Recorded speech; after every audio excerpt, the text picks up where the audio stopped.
శ్రీమన్మహాభారతము 846వ రోజు. ఓం అస్మద్గురుభ్యో నమః. నారాయణం నమస్కృత్య నరం చైవ నరోత్తమం దేవీం సరస్వతీం వ్యాసం తతో జయం ఉదీరయేత్. శ్రీమన్మహాభారతము 3వ పర్వము, వనపర్వము లేదా అరణ్య పర్వము. అందులో 48వ అధ్యాయము. సూత మహానుభావుడు శౌనకాది మహర్షులందరికీ ప్రవచనం చేస్తూ ఈ రకంగా చెబుతూ ఉన్నాడు. ఓ మహర్షులారా, వైశంపాయన మహర్షి జనమేజయ మహారాజుకు శ్రీమన్మహాభారతాన్ని ఉపదేశం చేస్తూ ఇలా చెబుతూ ఉన్నాడు. ఓ రాజా, ధృతరాష్ట్రుడు సంజయునితో ఈ రకంగా అంటూ ఉన్నాడు. ఓ సంజయ, అర్జునుడికి ఎదురుగా యుద్ధరంగములో ఎవ్వరూ నిలబడలేరు, ద్రోణుడు, కర్ణుడు, భీష్ముడు తప్ప. అయినా నాకు సందేహమే, ఈ లోకములో మా పక్షములో విజయాన్ని నేను ఊహించలేకపోతున్నాను సంజయ. ఓ సంజయ, ఘృణీ కర్ణః ప్రమాదీ చ ఆచార్యః స్థవిరో గురుః అమర్షి బలవాన్ పార్థః సంరంభీ దృఢ విక్రమః. కర్ణుడు దయాళువు, తొందరపాటు కలిగినవాడు ద్రోణాచార్యుడు, అందులోనూ ముసలివాడు, పైగా అర్జునుడికి గురువు. ఆ పక్షములో అర్జునుడేమో బలవంతుడు, ఉద్యమించేటటువంటి వాడు, దృఢమైన పరాక్రమము కలవాడు, చాలా అసహనముతో ఉన్నటువంటి వాడు. ఇక ఈ రకంగా చూస్తే పాండవులకు పరాజయమే ఉండదు అని అనిపిస్తుంది. పాండవులంతా అస్త్రవిద్యలో ఆరితేరినటువంటి శూరులు. ఓ సంజయ, యుద్ధములో పరాజయమే లేనటువంటి ఆ పాండవులు సామ్రాజ్య ఆధిపత్యాన్ని కోరుకుంటున్నారు. అర్జునుడు కానీ కర్ణాదులు కానీ వధింపబడితేనే ఈ వివాదము శాంతిస్తుంది అని అనుకుంటున్నాను. ఓ సంజయ, అర్జునుడిని చంపేవాడు కానీ జయించేవాడు కానీ లేడు.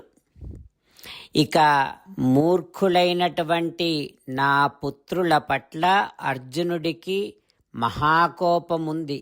ఆ కోపం ఎట్లా చల్లారుతుంది?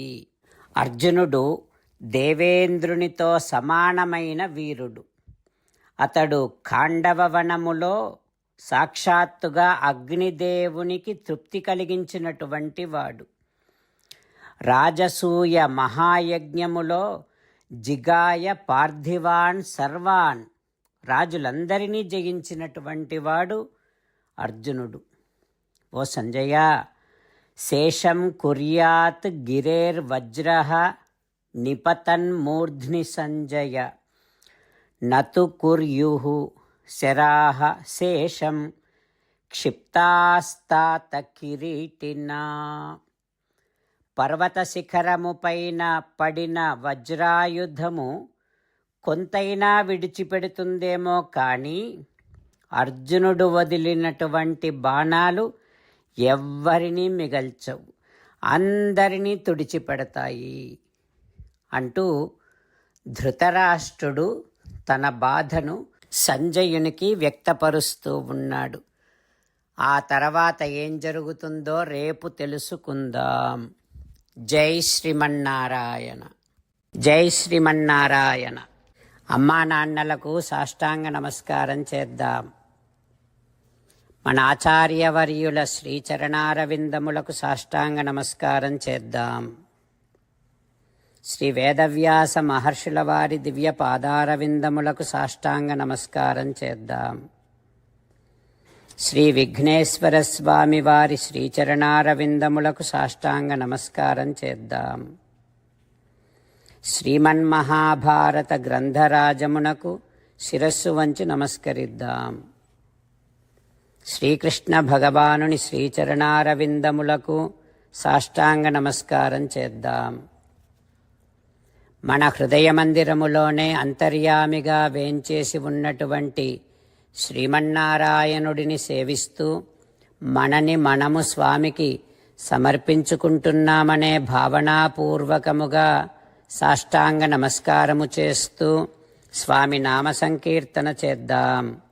శ్రీమన్నారాయణ నారాయణ నారాయణ శ్రీమన్నారాయణ నారాయణ నారాయణ.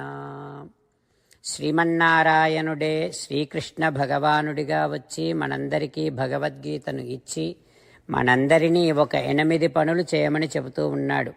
అందుకని భగవన్ తప్పకుండా చేస్తామంటూ మనం ప్రతిరోజు ఈ రకంగా మాట ఇద్దాం.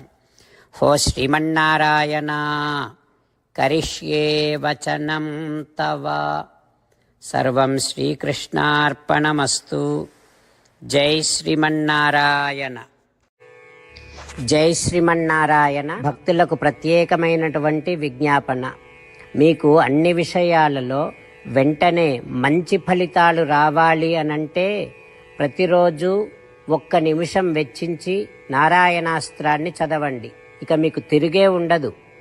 నారాయణాస్త్రాన్ని పొందడానికి మీరేం చేయాలంటే నారాయణాస్త్రం అనే వెబ్సైట్కి వెళ్ళి మీ పేరు మీ ఈమెయిల్ ఇస్తే మీ ఈమెయిల్కి నారాయణాస్త్రం PDF వస్తుంది. అందులో ఒక రామాయణ శ్లోకం, ఒక గీతా శ్లోకం, ఒక విష్ణునామం ఉంటాయి. ఆ 3 కలిపి నారాయణాస్త్రం అంటాం. ప్రతి ఒక్కరికి వేరువేరు శ్లోకాలను ఇస్తున్నాం. ఆ రకంగా ఎవరి శ్లోకాన్ని వారు ప్రతిరోజు తప్పనిసరిగా చదవటం వలన ప్రతిరోజు ప్రతి 24,000 భక్తులతో ఒకసారి సంపూర్ణ రామాయణ పారాయణ, 33 సార్లు శ్రీమద్ భగవద్గీత పారాయణ, 24 సార్లు శ్రీ విష్ణు సహస్రనామ స్తోత్ర పారాయణ జరుగుతుంది. ప్రతి ఒక్కరికి అంతటి విశేష ఫలితము ప్రతిరోజు లభిస్తుంది. అందుకని మీరు మీ కుటుంబ సభ్యులు అందరూ ఒక్కొక్కరు ఒక్కొక్క నారాయణాస్త్రాన్ని వెంటనే పొందండి. జై శ్రీమన్నారాయణ. శ్రీమద్ భగవద్గీత సారాంశముగా 18వ అధ్యాయములో 65 నుంచి 69 శ్లోకముల ద్వారా శ్రీకృష్ణ భగవానుడు మనందరినీ ఒక 8 పనులు చేయమని చెబుతూ పరమాత్మ ఈ రకంగా అంటూ ఉన్నాడు. ఎవరెవరైతే నేను చెప్పిన ఈ 8 పనులు చేస్తారో వారందరూ నాకు చాలా ఇష్టమైన వారవుతారు. అప్పుడు వారిని నేను సకల పాపముల నుండి సకల దుఃఖముల నుండి విముక్తులను చేసి నా అంతటి వారిగా చేసుకుంటా, తరగని ఆనందాన్ని అనుభవింపచేస్తా. నిజమే చెబుతున్నా, ప్రమాణము చేసి చెబుతున్నా అంటూ సాక్షాత్తుగా దేవదేవుడైన శ్రీమన్నారాయణుడైన శ్రీకృష్ణ భగవానుడే మనను ఈ 8 పనులు చేయమని చెబుతూ ఉన్నాడు కనుక హో శ్రీమన్నారాయణ కరిష్యే వచనం తవ, తప్పకుండా చేస్తా, నువ్వు చెప్పినట్టే చేస్తా అంటూ మనం ప్రతిరోజు దేవదేవుడైన శ్రీమన్నారాయణుడికి ఈ రకంగా మాట ఇద్దాం. హో శ్రీమన్నారాయణ, నువ్వు చెప్పినట్టే నేను నిన్నే సంతతము ధ్యానము చేస్తూ ఉంటా. హో శ్రీమన్నారాయణ, నువ్వు చెప్పినట్టే నేను నీ భక్తుడిగానే ఉంటా. హో శ్రీమన్నారాయణ, నువ్వు చెయ్యమన్నట్టే నేను నా విధులను కర్తవ్యాలను నీ సేవగా నీ తృప్తి కోసమనే సక్రమంగా నిర్వర్తిస్తూ ఉంటా. హో శ్రీమన్నారాయణ, నువ్వు చెప్పినట్టే నేను నీవాడిని అనే మహావిశ్వాసాన్ని సంతతము కలిగి ఉంటూ నా హృదయములో నీకే నమస్కరిస్తూ ఉంటా. హో శ్రీమన్నారాయణ, మామేకం శరణం వ్రజ, నన్నొక్కడిని మాత్రమే శరణు వేడుకో అని నువ్వే అన్నావు కనుక నేను నిన్ను ఒక్కడిని మాత్రమే శరణు వేడుకుంటా. హో శ్రీమన్నారాయణ, మా శుచః, ఇక దుఃఖించకు అని నువ్వే నాకు భరోసా ఇస్తూ ఉన్నావు కనుక నేను ఇక దుఃఖించను. ఓ శ్రీమన్నారాయణ, నువ్వు చెప్పినట్టే, నువ్వు నా కోసమని చెప్పిన శ్రీమద్భగవద్గీతను ఎప్పుడో ఒక్కసారి కాకుండా ప్రతిరోజు కనీసము ఒక్క శ్లోకాన్నైనా అనుసంధానము చేస్తూ గీతోపదేశాన్ని జ్ఞాపకం చేసుకుంటూ ఉంటా. ఓ శ్రీమన్నారాయణ, నువ్వు చెప్పినట్టే, నువ్వందరి కోసమని చెప్పిన శ్రీమద్భగవద్గీతను తెలియని భక్తులందరికీ తెలియచేసే నా వంతు ప్రయత్నాన్ని నిరంతరము కొనసాగిస్తూనే ఉంటా. ఓ శ్రీమన్నారాయణ, నేను నువ్వు చెప్పినట్టే చేస్తా, నీకు నచ్చినట్టే ప్రవర్తిస్తా, నీకోసమే పని చేస్తూ ఉంటా. కరిష్యే వచనం తవ. సర్వం శ్రీకృష్ణార్పణమస్తు. జై శ్రీమన్నారాయణ.